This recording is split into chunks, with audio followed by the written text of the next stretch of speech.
Dear student, Snell's law का एक बहुत ही इंटरेस्टिंग दिलचस्प जो है हम यहाँ पे एप्लीकेशन देख रहे हैं। अब देखिए ये जो एप्लीकेशन है उसको समझने के लिए हम पहले जो सिचुएशन है उसको हम थोड़ा सा समझ लेते हैं। सिचुएशन इस तरह की है, देखिए जनरली जैसे लोग घूमने फिरने जाते हैं तो यहाँ पे एग्जाम्पल जो है सपोज एक बीच, समंदर का किनारा इस तरह का लिया हुआ, या नदी का जो भी है जहाँ पे घूमने फिरने के लिए जाते हैं। तो सपोज ये एक बीच है और यहाँ पे लोग घूमने फिरने सैर तफरी के लिए आते हैं। अब यहाँ पे साथ में क्या है कि भाई जैसे लोग थोड़ा सा पानी में भी जाते हैं, तो अब पानी में जाने से खतरा रह सकता है कि भाई जो है कोई मुश्किल में ना आ जाए, मतलब जो है डूबने के इसमें ना आ जाए। तो क्या होता है कि बहुत सारी जगह पे जहाँ पे जैसा ये पानी में जो है जाते हैं या जैसे पानी में भी खेलते हैं, तो वहां पे क्या होता है कुछ लाइफ गार्ड्स होते हैं। मतलब अगर कोई मुश्किल में आ जाए तो वो जो है ना तैराकी में, स्विमिंग में एक्सपर्ट होते हैं, तो वो जो है ना वो जाके उनको हेल्प करती है, उनको बचा लेते हैं, और या उनको मतलब जैसा गार्ड करते रहते हैं कि भाई ज्यादा आप आगे नहीं जाना।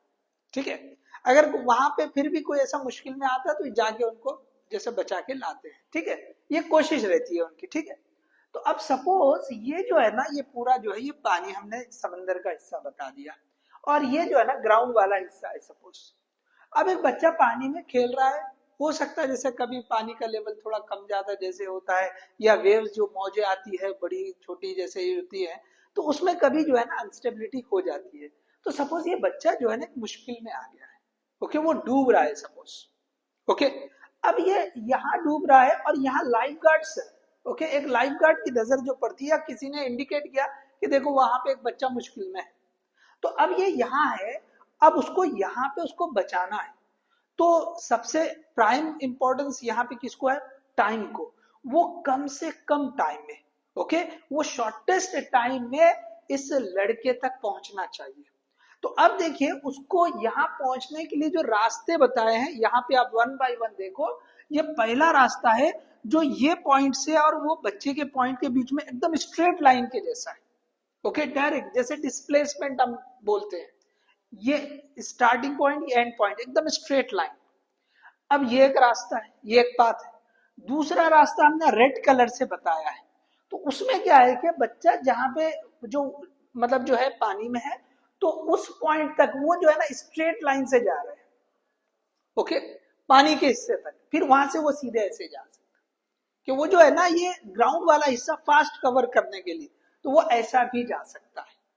ठीक है, और तीसरा रास्ता है कि देखिए यहां पर ये जो तीसरा रास्ता बताया गया है वो जो रिफ्रैक्शन वाला कंसेप्ट है उसके अकॉर्डिंग, देखो ये जो है ना इंसिडेंट एंगल आई बता रहे हैं, ये इंसिडेंट एंगल, और ये वाला जो है ना रिफ्रैक्शन एंगल आर है, जो नॉर्मल के साथ बन रहा है। जो नॉर्मल के साथ बन रहा है। तो अब देखो अगर ये जो रिफ्रैक्शन वाले रास्ते से वो हमने दिया पाथ नंबर 3, तो रिफ्रैक्शन वाला रास्ता या पाथ कैसे आता है? अकॉर्डिंग टू स्नेल्स लॉ आता है। मतलब path number 3 according to Snell's law है। तो अब आपके पास यहाँ पे एक सवाल रहेगा आपको कि भाई वो जो लाइफ गार्ड है वो इन तीनों में से किस रास्ते को चुने कि वो जो है कम से कम टाइम में या सबसे फास्ट किस रास्ते से वो इस लड़के तक पहुंचेगा उसको बचाने के लिए। अब देखिए हो सकता है कि एक इंस्टेंट भी अगर लेट हो जाए और वो डूब जाए, समझे, 1-2 सेकंड पहले अगर पहुंचे तो हो सकता है कि वो हाथ में पकड़ ले और उसको बचा ले। तो 1-2 सेकंड भी अगर वो लेट होगा तो बहुत डिफरेंस हो सकता है।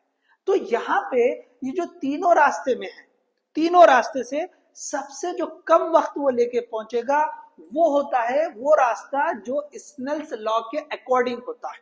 तो यहाँ पे आप लिख सकते हैं कि भाई शॉर्टेस्ट टाइम में जो पहुंचेगा, शॉर्टेस्ट टाइम, तो यहाँ पे ये जो पाथ होगा, path according to Snell's law, Snell's law जो कि रिफ्रैक्शन के अकॉर्डिंग होता है। रिफ्रैक्शन के लिए दिया जाता है, तो रिफ्रैक्शन जो है इस लॉ को फॉलो करता है। तो ये जो पाथ नंबर 3 है इस रास्ते से वो सबसे कम टाइम में जाएगा, सबसे कम टाइम में जाएगा। अब आपको पता ही है स्नेल्स लॉ क्या होता है, चलो यहाँ लिखते हैं हम स्नेल्स लॉ। तो स्नेल्स लॉ क्या होता है, μ1 okay sine I1 is equal to μ2 sine I2 sine R, sorry ये I लिख दिया और R लिख दिया।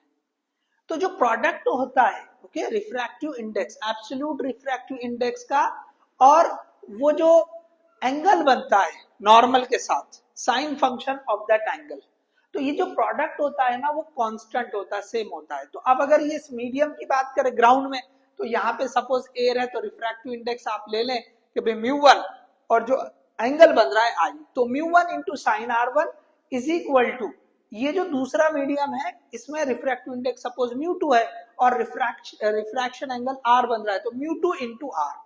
तो ये जो है स्नेल्स लॉ है। तो इस लॉ के अकॉर्डिंग जो रास्ता रहेगा, इसी रास्ते से ये लाइफगार्ड सबसे कम टाइम में इस लड़के तक पहुंचेगा, और जो दूसरे रास्ते दिख रहे हैं ना, इससे वक्त बढ़कर लगेगा, ज्यादा लगेगा।